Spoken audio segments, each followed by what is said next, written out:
Hi, I want to show you the City Tote by Initials Inc. This is the City Tote in black.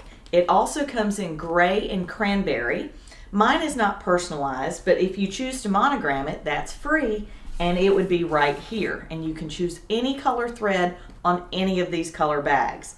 So this is the pebbled faux suede, and it's got this quilted design to it.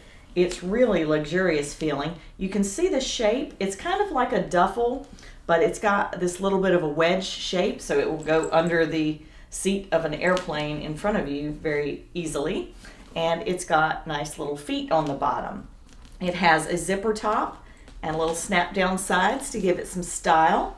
I'm going to show you the inside. You can unzip it without unsnapping the sides, or you can unsnap them, either way.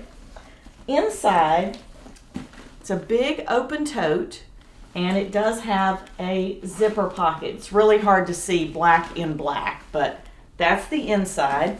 What I think is really spectacular about this bag, though, is on the back side. So I'm going to show you the back. The back looks like it has a zipper pocket as well, and there's a zipper in the front. But notice there's a zipper in the bottom here, and in this, you can unzip that, and now I want to show you what it can do. Let's say I have a piece of luggage and I've got the handle up. You can then slip your City Tote over the handle of your luggage. There we go. And then now when you're driving it around, you can make sure that your City Tote doesn't fall off. I love this City Tote. I think you will too.